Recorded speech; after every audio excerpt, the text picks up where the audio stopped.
Hello दोस्तों, कैसे हैं आप सब लोग। बहुत बहुत स्वागत है हिंदी मिस्टीरियस में। कभी सोचा है कि भारत देश की राजधानी दिल्ली जैसे जगहों जो भारत के सबसे व्यस्त और सुंदर शहरों में गिनती जाती है, वह रहस्यों से भरा और भूत पर्यटकों का घर है। खैर, यह सच है कि यहाँ तक कि सबसे व्यस्त शहर जो दिन भर में जीवंत और इलामती बने रहते हैं, उन्हें रात में कई असामान्य गतिविधियों का कामना सौंपी जाती। क्या आपने कभी किसी व्यक्ति के अतिरिक्त गतिविधियाँ देखी है? यदि नहीं तो आपको इस जगह के बारे में पता होना चाहिए, जो माना जाता है कि यह भूतिया है। मैं हमारी राजधानी शहर स्थित ब्लड नदी के बारे में बात कर रहा हूँ। अगर आप इसके बारे में जिज्ञासु हैं तो ये वीडियो एंड तक जरूर देखिएगा।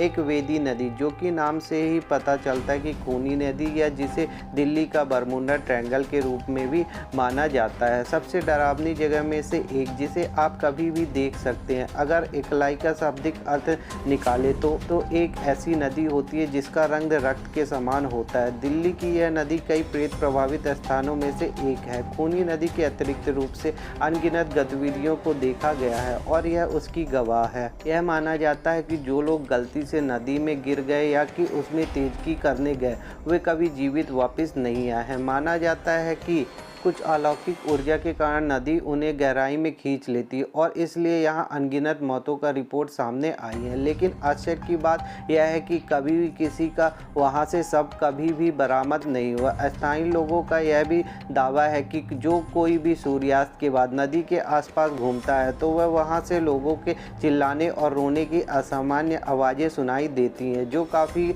भयावह और क्षितिज होती हैं। लेकिन सबसे आश्चर्य की बात यह है कि यह नदी अन्य नदी की तुलना में गहराई में बहुत कम है और फिर भी लोग यहाँ डूबते हैं और लापता हो जाते हैं। खूनी नदी उत्तरी दिल्ली के रोहाणी जिले में स्थित है और दिल्ली मेट्रो के रोहाणी पश्चिम स्टेशन के मध्य से आसानी से सुरक्षित जा रही है। यह नदी हरी वनस्पति और पेड़ों से घिरी एक छोटी सी जलधारा है। भले ही यह साबित करने के लिए कोई सबूत नहीं है कि यह स्थान भूतिया है, हालांकि यहाँ रहने वाले स्थानीय लोगों ने कई असामान्य गतिविधियाँ देखी हैं, इसलिए आपकी मुश्किल से यहाँ लोग एक तालाब के और इसके आसपास घूमते हुए नजर आएंगे। जब सूरज ढल चुका होता है या रात हो जाती है तो कोई भी इस ओर भटकता नहीं है। उत्तरी बरमुडा ट्रायंगल के दिल्ली संस्करण पर जाने की हिम्मत, यदि आप उन लोगों में से एक है जो असामान्य स्थानों की खोज करना पसंद करते हैं और आपके स्थानों पर चलते मोहित हो जाते हैं, तो आपको खूनी नदी की यात्रा करने की हिम्मत चाहिए। हालांकि आपको अकेले वहां जाने से बचना चाहिए और सावधानी बरतने की ज़रूरत है, क्योंकि मौके से बचने की परिस्थिति में कई मौत हो गई हैं। वास्तविक के विपरीत गर्मी के महीने के दौरान बहुत सारे स्थानीय बच्चे इस क्षेत्र में अप्रभावित रहते हैं और तैरते हैं। हकीकत में पिछड़े होते हैं या सिर्फ स्क्रिप्ट वाली भूत की कहानी है?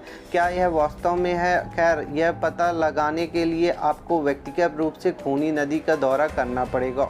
और आपकी क्या राय है इस बारे में आप कमेंट में ज़रूर बताइएगा। Thank you friends.